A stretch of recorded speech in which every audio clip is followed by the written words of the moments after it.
Good morning for our Denison webinar. Our webinar, I'm Alice Westtag, Project Manager at Denison Consulting and your facilitator for the presentation today. I'm joined by our presenters Loriann Hoffman, Director of Workforce Development from MTA, and Brian Glasser, Senior Consultant at Denison and also the founding partner of Gotham Culture. So just a few things before we get into our presentation. We have about an hour together today. The presentation itself is about 40 minutes long, and then we're going to have a few minutes to answer some of the questions that you may have. So we encourage you to go ahead and submit questions throughout the presentation as you're thinking of them, so we can start to organize those for that question and answer session at the end. Just as a quick note, we typically don't have enough time to get to all of those questions, so I do apologize in advance if we don't get to your specific question. And remember, to submit a question, you can use the control panel on the right-hand side of your screen. So without any further delay, I am pleased to introduce to you Brian Glasser. Well, thank you, Alice. Good morning to everyone. Thank you for joining us. Today, we're going to be sharing a story with you about culture change at New York City's Metropolitan Transportation Authority. This discussion is going to be broken into several parts. First, I'm going to invite Loriann to discuss the MTA and give you a brief history to set the context. Then we'll talk a little bit about an organization-wide report, which really set the stage for organizational change and workforce development. And then after that, what we'll do is we'll walk you through a story about how we created culture change at a very tactical level within the organization's HR team at MTA headquarters. And as Alice mentioned, after that, we'll open it up for Q&A. So a little bit about who we are first before we dive in. I'm a founding partner at Gotham Culture. We're an organizational development firm based here in New York City, and we really exist to help organizations navigate change on the individual, team, and organizational level. So our core business is really around leadership development, team development, and organizational culture transformation. We work with a very diverse clientele across industries and sectors. Actually, we've worked with Loriann and her team at the MTA for about 2 years now on a variety of initiatives supporting organizational change. And we also have a long-standing relationship with Denison as well. We've used their tools in the work that we've done in leadership development and around culture transformation for quite a long time.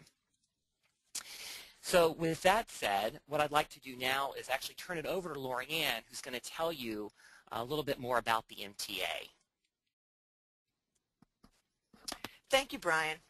As Brian said, today's webinar is really about telling you a story, and therefore, to set the stage, we felt it was important to put the organization in context and tell you a little bit about who the MTA is, a little bit about our culture, and what we do. So here's some just general facts. The MTA is North America's largest transportation network. So really, what does that mean? Well, for the number's sake, we serve 14.6 million people in a 5,000 square mile area. We transport people through New York City up through to the tip of Long Island, known as Montauk, through southeastern New York State and Connecticut. We move 8 million customers on a daily basis. And this is accomplished through our 8 agencies: Metro North Railroad, Long Island Railroad, New York City Transit, MTA Bridges and Tunnels, the MTA Bus Company, Long Island Bus Company, MTA Capital Construction, and MTA Business Service Center. Each agency has a president who reports to the chairman at the MTA headquarters. And what's interesting to note about the agencies is that they didn't form at the same time. So, for example, Long Island Railroad is the oldest railroad in the country. In fact, it just celebrated its 175th year of existence, while MTA Capital Construction and the MTA Bus Company just formed in the past 3 to 5 years. So while we're large in numbers, about 69,000 strong, we're made up of about many different organizational cultures. And we think this is important to sort of tell you a little bit about our culture, because as we start sharing the story about this one culture change, you begin to understand where everybody grew up from. So as we talk about the different organizational cultures, what we're really trying to describe is that each of our depots, our car barns, our administrative functions, our maintenance shops all have different cultures with their own norms and values that have been built over time. However, we do share, as a large organization, some cultural norms across all of our agencies. So first, we each work towards the same goal, which is to safely transport people throughout the region. But probably the most common cultural norm among all the agencies is that of pride. People take enormous pride in working for public transportation and the MTA, and they stay here for a very long time. Employees may start right out of high school or college and stay for the next 30 years. There may be, in some cases, 3 generations who have worked or are still working for an organization. A grandfather, mother, and son could be in the same company. So it's a family, and a big one at that, might I add. But that pride and ownership that builds over time also has resulted in creating some silos, and change doesn't come so easy to that. However, when a crisis hits, all walls go down, people across departments and agencies immediately break down their silos, and they start working together to resolve that crisis. Another cultural characteristic that we share across all of our agencies is that of resilience and, for lack of a better word, a sense of having a thick skin. So for those of you who are familiar with New York City, and I'm sure you will understand this next point, we receive a lot of feedback on a daily basis from our customers. And rarely have I ever seen on the front page of any local paper, "Great ride on the number 6 train." But the people who make up this organization have learned to deal with that kind of feedback, and they persevere, because they clearly understand that they provide a very vital service to the New York region. And again, they take great pride in what they accomplish on a daily basis. So part of setting this context for you is telling you the complexity of our culture as we're trying to move into changing how we sort of engage and work with each other. The role of my department is to support workforce development initiatives that cut across all the MTA agencies. For example, we are responsible for executive leadership programs, talent management and succession planning, high potential programs, and internal consulting services for intact work teams. So that we've given you a better understanding of who we are, I'd like to share a bit about the report on workforce development that became the impetus for all of this. So what happened is that we had an executive director at the time who asked a blue ribbon panel to come together and to sort of look at issues around workforce development to improve our efficiency and our effectiveness, and what's an impact on our own workforce. The blue ribbon panel was comprised of public and private sector people from the corporate world, academia, and organized labor. The methodology that they used, that they conducted different interviews with MTA employees at various levels and with different labor representatives. They did site visits, they went to depots, maintenance shops, and back offices at the MTA agencies. And they took data that existed around workforce development initiatives that were internal, and then they also looked at other organizations outside to see what else was happening to form this report.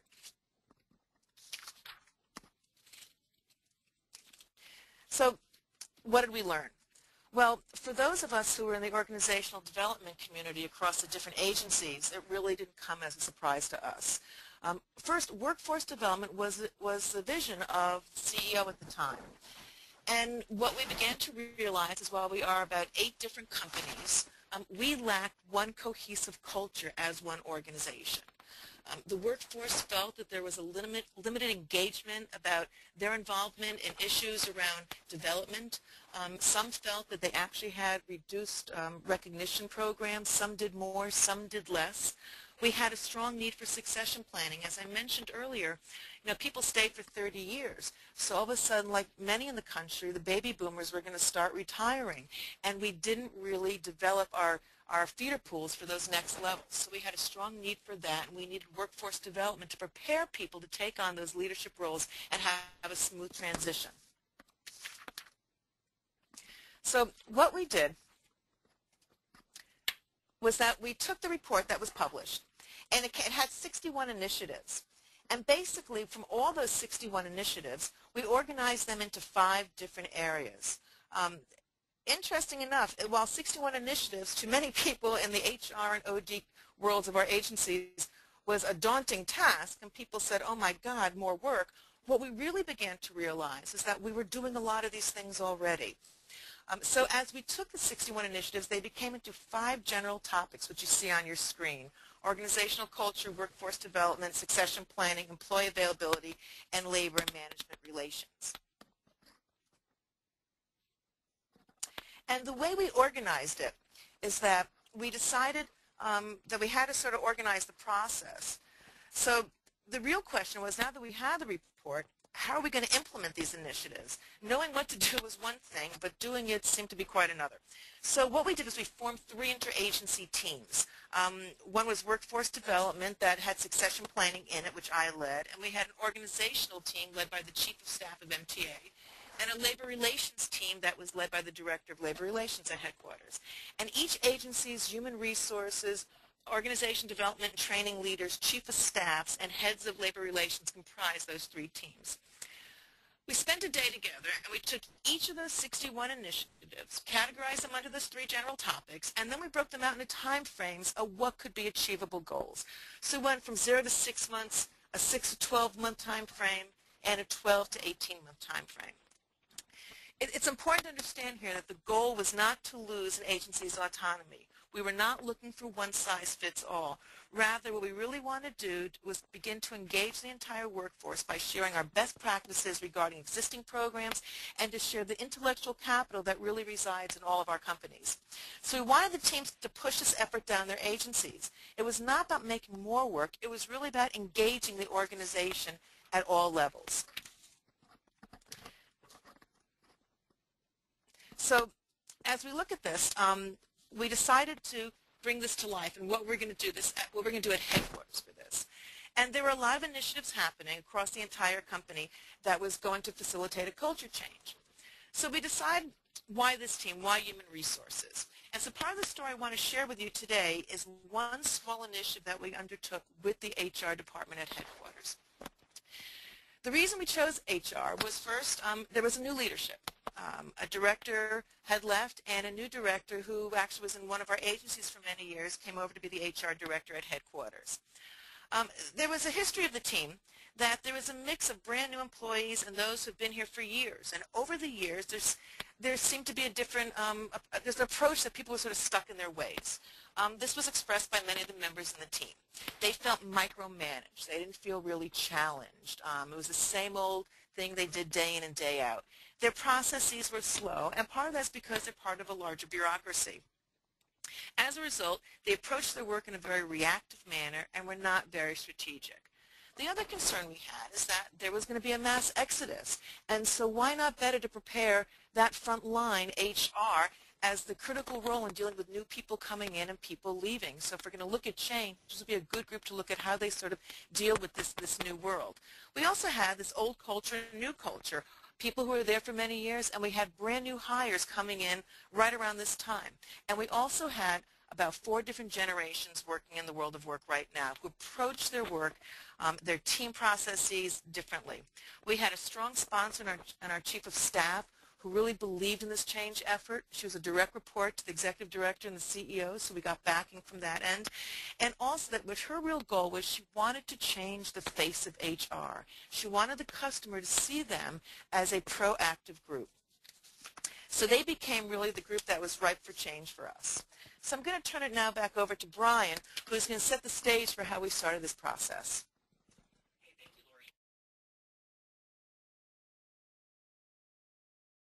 Before we dive into the process, we wanted to share a few that were really critical. Now, some of these things, or most of these things, are probably obvious and commonsensical to most of you out there, but were really important in helping us be successful.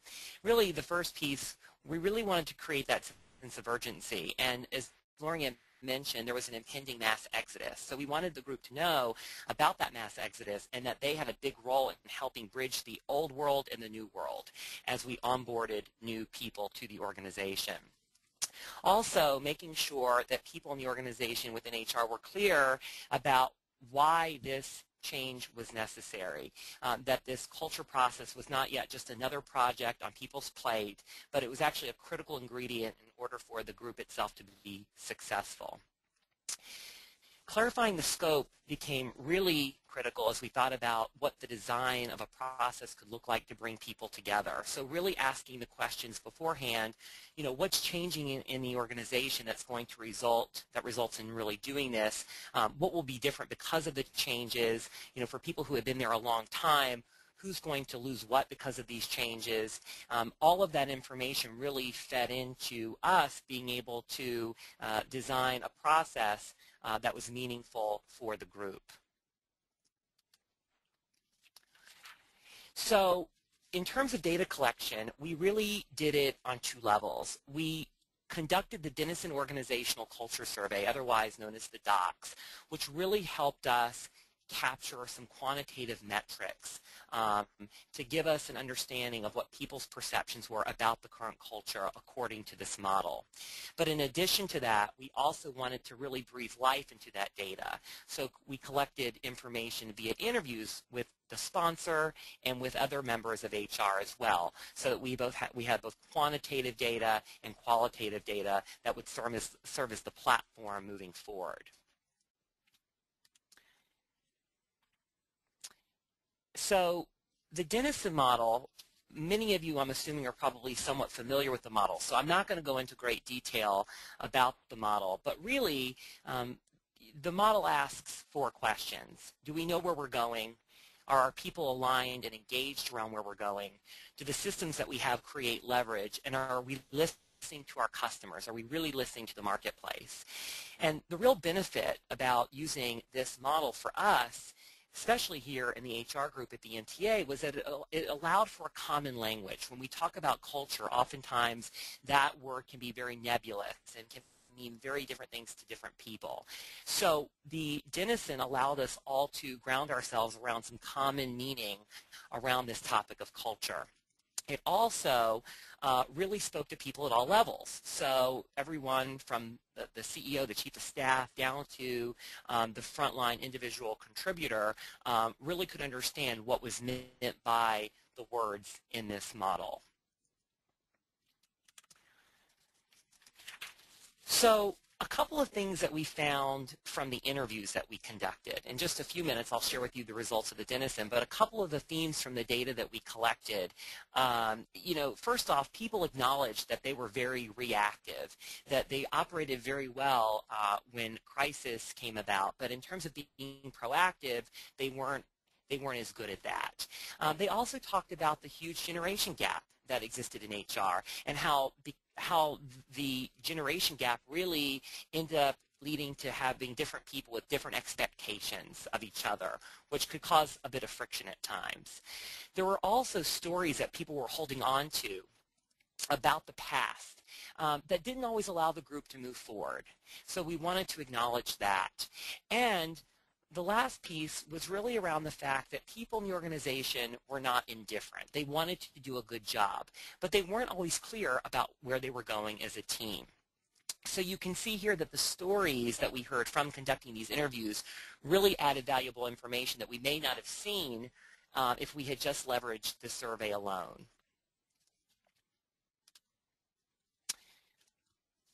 So the circumplex that you see here is the data that we received back when we conducted the original assessment, the Denison Organizational Culture Survey.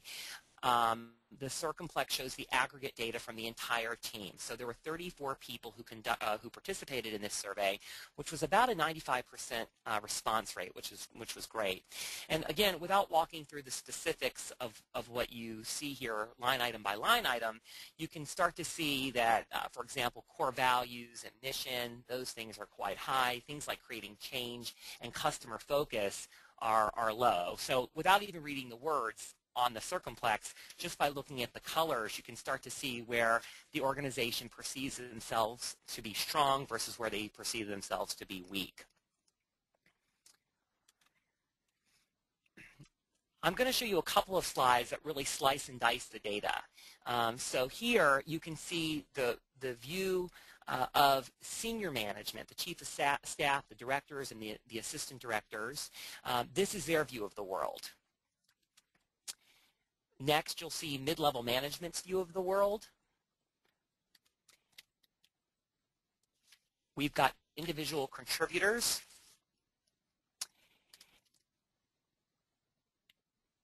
And this picture is probably the most powerful, because what it does is, if we look at all the data side by side, we quickly can gauge where there are mismatched perceptions about the culture. It begins to paint a really interesting picture of what the culture is like for different people based on where they sit in the organization. So is an example, as you see here, the bottom right-hand corner, people that were actually at the quote-unquote lowest levels were clearer about the vision than sometimes people who sat in management positions. So the real power is being able to look at these results side by side and really using that as a platform to engage in discussions about similarities and differences and about those perception gaps.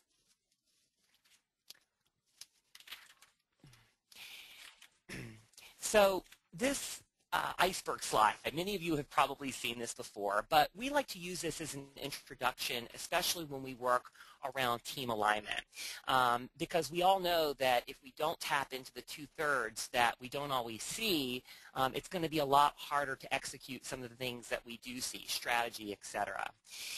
Based on the data that we had collected, we knew it would be critical to really look underneath the iceberg if we were going to be successful. And in a nutshell, we knew that if we wanted to create a different experience for the customer of HR, those people who sat on the outside, we'd have to start on the inside. So that's exactly what we did. We had all this data, and we really needed to figure out what we were going to do with it. How were we going to engage the group around it? We wanted to design something, an experience that really could engage people, something interesting, something unique, and something unexpected.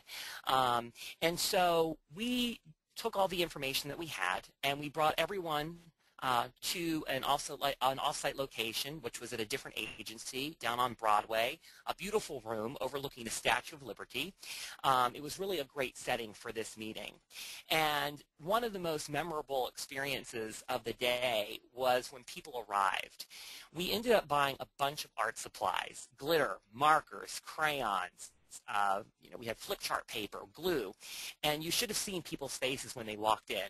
There was definitely a level of healthy skepticism. People looking at each other, saying to themselves and to each other, what are we in for? What is this all about? We purposely sat people at tables, people who came from different parts of HR, people who had been with the organization a long time, with people who had just joined a couple of days prior. And we really asked them over the course of the day to tell us about the story of HR, literally the story of HR. We had each team write the best-selling book about HR. We broke up the book into 3 chapters. We provided a set of questions to each team to help guide their thoughts, and using words or pictures on the flip chart paper, using all the art supplies that they had been given, they were to create their mural or their chapter about the past, the present, and the future. So we started off with chapter 1, which was really about the past, and it was really fascinating to hear people's stories about the past. Remember, some people had only been there for 2 days, some people had been there for many decades. Things that we saw as chapter 1 was put up on the wall, this collage of different flip charts, words like trust with a big slash through them, somewhat of a dismal picture, dark, somewhat bland, really talking about the fact that the team didn't really feel like a team. There wasn't actually a collaborative environment. People were stuck in their old ways, and for the most part were adverse to trying new things. After that, we then jumped to chapter 3, talking about the future. And it was really fascinating to see what people came up with at this point. A lot of glitter that was at the tables was used at this point. None had been used for chapter 1. So the pictures and the images that were presented were bright, they were optimistic, they talked about unity, they talked about trust, they talked about collaboration, they talked about being proactive. So at this point in the process, we had a really good understanding of people's beliefs and assumptions about the past, about their thoughts and ideas around what the future could be. So we saved chapter 2 for last. Chapter 2 is all about the present. This chapter was going to help us bridge the past to the future. And the way that we set up that conversation was by showing the group the results of the organizational culture survey along with some of the results that we got back from the interviews, really grounding us in terms of where we were today. So after giving back that data, the groups had a chance to review it, talk about it, discuss it, make meaning of it.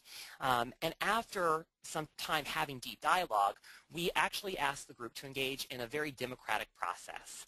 Putting the Denison wheel up on the wall, we asked each person to take a stab at voting on the areas that they thought were most critical for the organization, for HR to focus on in the next 100 days. So the group collectively came to consensus on these 3 areas: empowerment, customer focus, and creating change. Their mission was to, at this point, pick a team, one of these 3, empowerment, customer focus, and creating change, that they'd be most interested in working with over the next 100 days. So over the course of 100 days, people on these teams work collaboratively to identify specific, tangible actions that they could take to improve those areas specifically. Now, each team was assigned a focus area leader, and that was a really important role because that person really helped the group stay on track. They also collaborated with other focus area leaders to make sure that we were identifying synergies and avoiding any duplication of effort.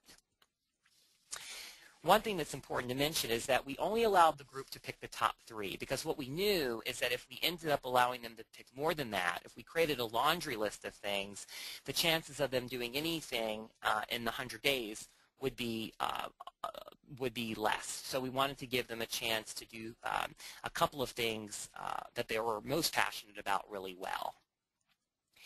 So in just a minute, I'm going to turn it back over to Loriann, who's going to talk to you about the 100 days and what happened and what the results looked like on the back end after we reassessed.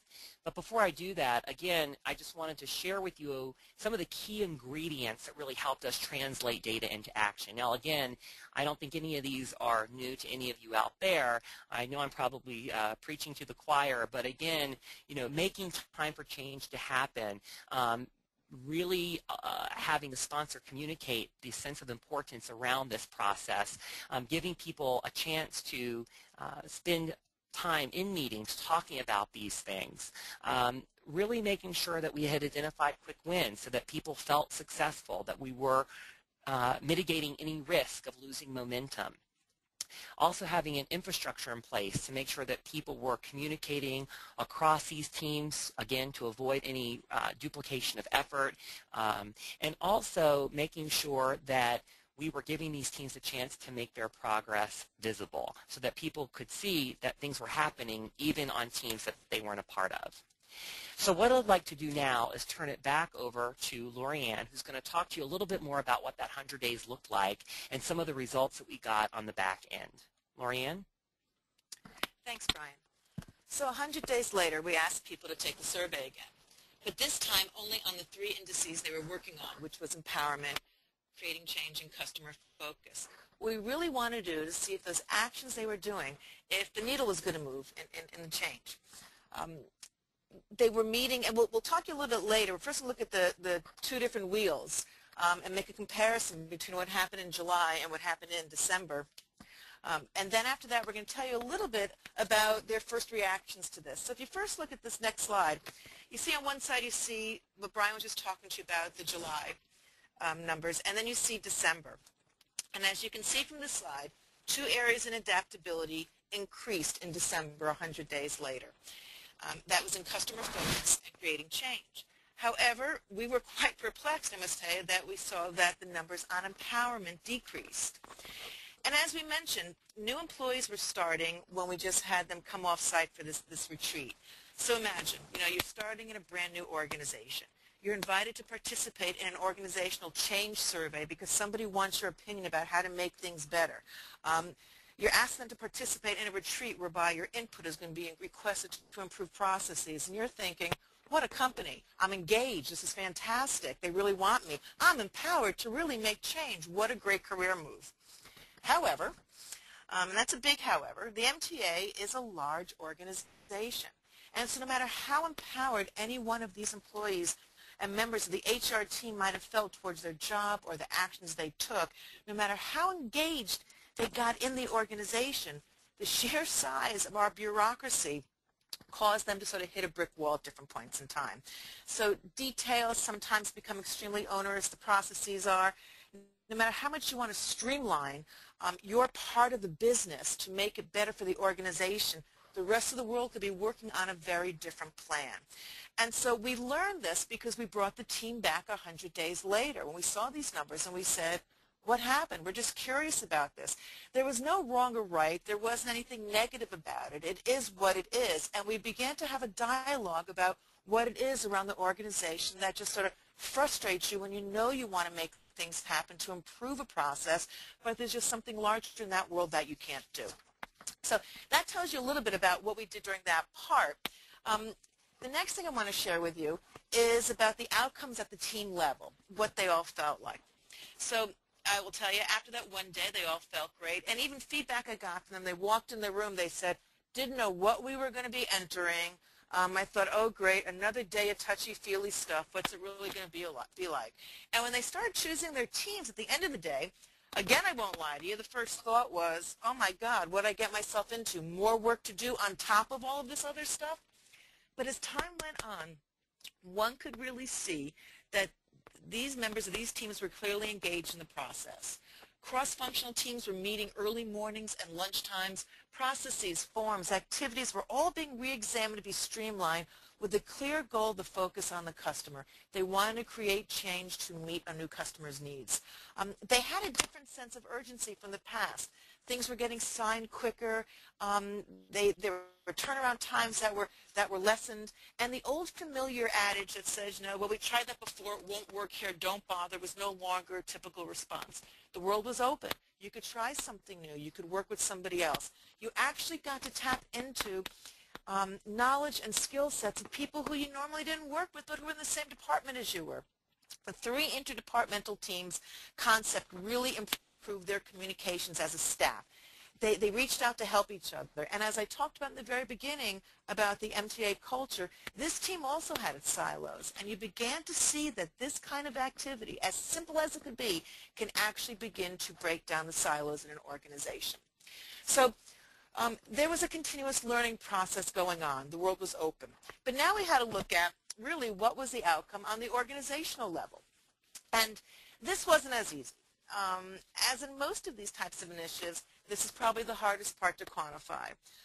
We wanted to share with you today a story about change. But like most people, whether in the organizational development business, leadership, or change, or HR, they're always looking for the return on investment. If I put somebody in this program for one day, will he or she be a better leader? Will they delegate better? And I should tell you from the outset right now, we did not have specific measures or established any form of what you might want to call a service level agreement. That would say, if we streamline this recruitment process, we can hire somebody in X amount of days. We weren't looking for that. If anything, it was a story about the head and the heart. How do we change how people see what's on the inside?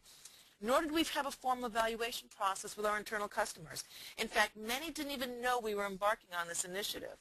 But I did go around the organization, ask a few folks after 100 days if they noticed any change.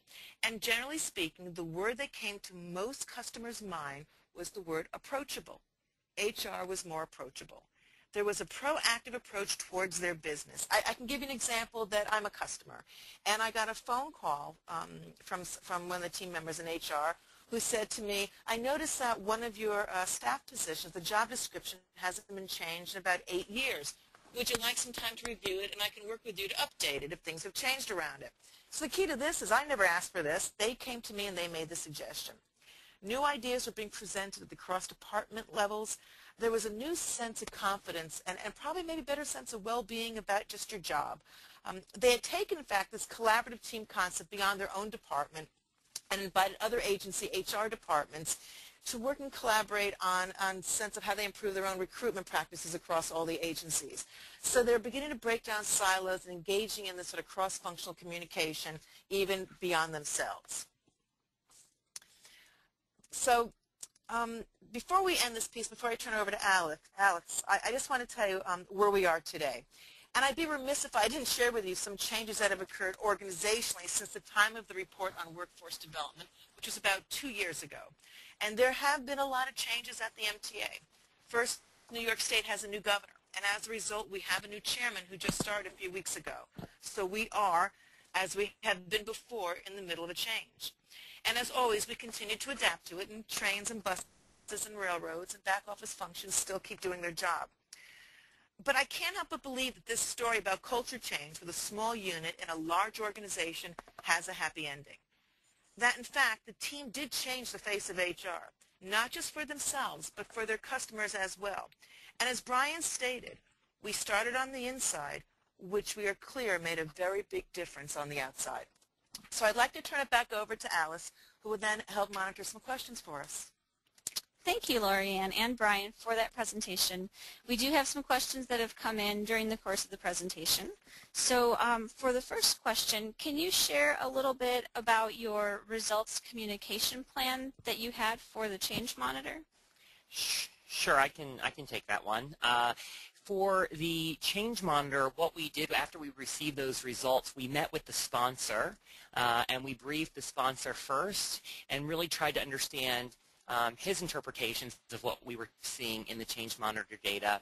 And then from that point, we planned another day for the team to get together to hear their reactions and to get the story behind the data as well. So that day, Loriann already talked a little bit about, but really that day was much more loose than the first day in the sense that it was really focused on deeper dialogue about what the story was behind each of those numbers. And really the group coming to consensus on whether they wanted to continue to focus on those three things or whether they wanted to move into other areas. The group came to consensus that they wanted to stick with those three areas of focus because they definitely felt like while they had made progress, there was still more work to be done. Thank you, Brian. I think this next question would be good for Loriann. It's actually about resistance in the organization. Loriann, can you tell us a little bit about the kind of resistance that you faced? Sure. You know, as a culture, change doesn't come really easily to us. We're a very traditional culture, whether it's an operations or a back office function or an admin function. So there was no doubt as we're sort of passing it, we want to go through a change model, do a retreat for a day and talk about how we sort of engage with each other. The resistance is, oh, you know, another flavor of the month. What are we going to do? Why should we bother? People are skeptical, and this will change too. This is just somebody's whim. And so what we had to do is work through with the group. And one of the pieces that we did in bringing the group together prior to even doing, or probably during the time of them answering the Denison questions, was we actually had them come in small groups, cross-functionally, and we spent a half day doing their Myers-Briggs because we thought we should just probably get them ready to understand communication, and they have different styles. And if we knew that resisting behavior was a piece of this culture's MO, then we knew we had to start from the very beginning about just recognizing that we're all different and just how they start opening up communications and how they work together. And so that actually helped us in setting up a common language and getting them ready to start looking at, for lack of a better word, a deeper dive into who they are as an organization. Mm-hmm. And then maybe, Loriann, you could tell us a little bit more about support you received in the organization. So what was the level of support that you received, in particular, from the upper levels of the organization? Well, the director of HR was completely on board for this. He was coming in from an existing organization, and his boss, who was the chief of staff, reports directly to the CEO, was also new to the organization and really wanted to start off with changing this face of HR. So they were behind this 100%. They wanted the whole group to get together to look at who they were and examine it. So all we had to really do was present different ideas of the best way of achieving that goal for them. Also, the report on workforce development, which was a major strategic initiative from our CEO and executive director. So initiatives that sort of worked around that meeting that goal, he was supportive of also. So we really had it from the very top down. Okay, we have one more question before we wind this down, and I think this is a question that maybe Brian or Loriann can answer. So if you could just take a look at this whole process and think about if you could do it again, what would you do differently? What were your lessons learned? Yeah, good question. As we think back on this process, I think that one of the things that we would probably consider doing a little bit differently really relates back to the day when we brought everyone together to review the initial data set and creating the story of HR. One of the things that we did was we had people democratically choose which teams they wanted to be a part of, which in itself was unfamiliar and unexpected that they had the autonomy to actually do that, which was great. The thing that we could have probably done was spend a little bit more time talking about how cross-functional teams work, because we had given them this task of basically coming up with tangible actions that would really move the needle in these particular areas. But it wasn't until later that we actually gave them input about how to really work effectively in these cross-functional teams. So perhaps some input there would have been helpful to really get them running a little bit quicker. And Loriann, if you have anything to add to that. Yeah, I mean, the other piece is that I would meet with the 3 team leaders at different points in time and sort of share issues that they were facing. Part of it was the idea about, as Brian said, how you lead a cross-functional team and how you become a member. But probably from the member's perspective of that is that, we are a hierarchical organization, so if I give you the title of leader, that means that you tell me what to do and I do it. And part of this really was that there was really sort of be a balance about equal footing on these teams. So leaders felt a lot of pressure that all of a sudden I've got to delegate a task, and what is that task I'm delegating? And I have that amount of work also to do on my own plate besides this sort of team functioning and cross work that we're doing now to sort of move the needle, improve the culture. So as I met with them, one of the pieces that they sort of brought feedback to me about was that they would have liked it if we sort of had the concept of shared leadership, that we introduced at the beginning of that day when people were choosing leaders of those teams, that in fact it would be that every leader, everybody on your team would have that role as leader, and it might revolve every 2 weeks. You would share that responsibility. So maybe there was a development piece around that for people that we could have done about what does it really mean to be a cross-functional team leader of a group of people who you don't really supervise, but you have to work towards a goal. The other part is that how do you get people, how do you hold them accountable? Because again, culturally, we are an organization. When someone tells you to do this, if they're above you, you do it. And at the other end of the spectrum, I could start saying, well, I'm not going to do that because who cares what Brian says? I still got my work, and he's really not my boss, and he's certainly not signing my performance review.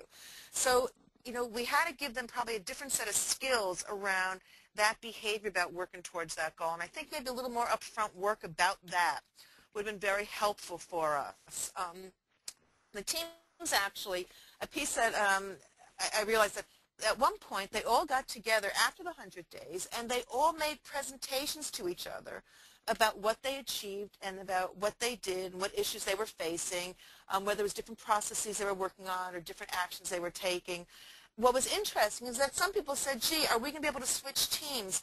And as the process evolved, we also began to realize that because you're on the team on creating culture change, you'd like to do maybe something a little bit on customer focus. So that's another piece that we learned about as we look at the whole strategic setup of it, what we'd have to do around that in the future. Thank you, Loriann. Do either of you have any final thoughts you would like to share with the group before we wrap up today? No, just wanted to thank everyone for joining us today, and we hope that you found this to be a valuable use of time. Over to you guys at Denison. Thank you, Brian. Thank you both for joining us. We really do appreciate you taking the time out of your day to be here today and sharing with us your experiences and expertise. Just as a reminder, a recorded version of the webinar will be available on our Denison website, so please feel free to visit our site and to listen to that again.